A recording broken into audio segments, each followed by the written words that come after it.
नमस्कार, प्रणाम। हम आप सबके भाई भतीजा गोलू गोल्ड एजे से पैर छू के प्रणाम करतनी आप सबके।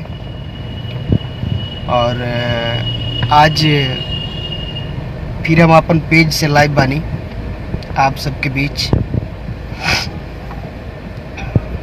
जिसे कि आप सबके बतैले रहनी है कि आज 9 बजे लाइव आए, तो 10 मिनट लेट बानी, एकरा खातिर सॉरी।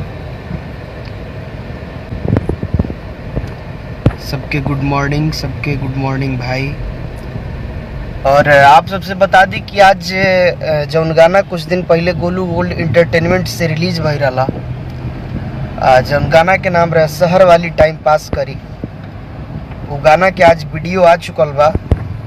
और आप सबसे विनती करतनी, रिक्वेस्ट करतनी कि आप सब एक बार वीडियो के जरूर देखी। हमारा पूरा भरोसा बा, विश्वास बा कि आप सबके दिल खुश हो जाए। आप सबके भाई बड़ा मेहनत कैले बा वीडियो में। हम और हमार टीम पूरा मेहनत कैले बा में, वीडियो डायरेक्टर से लेके म्यूजिक देवे वाला से लेके लिरिक्स लिखे वाला से लेके हर आदमी मेहनत कैले बा। और मेहनत के सकार आप ही सब करीला। तो आप सबसे विनती करतनी कि आप सब एक बार वीडियो, हालांकि वीडियो देखब तो आप सबके पता जरूर चली कितना मेहनत भइल बा।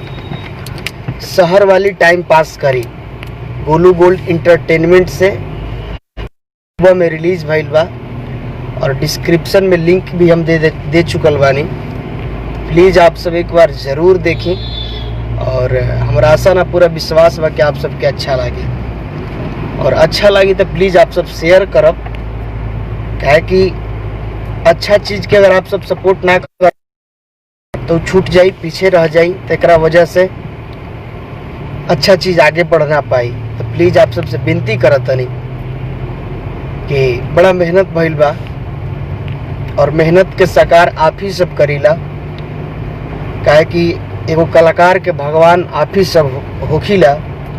तो प्लीज़ आप सबसे विनती करतनी, रिक्वेस्ट करतनी कि गाना में बड़ा मेहनत भइल बा, और आप सब एकरा के जरूर देखी। और अच्छा लगे तो प्लीज़ सबके साथ शेयर करिए एकरा के। फिर से एक बार आप सबसे विनती करतनी, रिक्वेस्ट करतनी। शहर वाली टाइम पास करी के वीडियो आ चुकल बा, डिस्क्रिप्शन में अपन हम लिंक भी देले बानी। सुबह में गोलू गोल्ड इंटरटेनमेंट से रिलीज भइल बा। तो प्लीज़ आप सबसे विनती करतनी, रिक्वेस्ट करतनी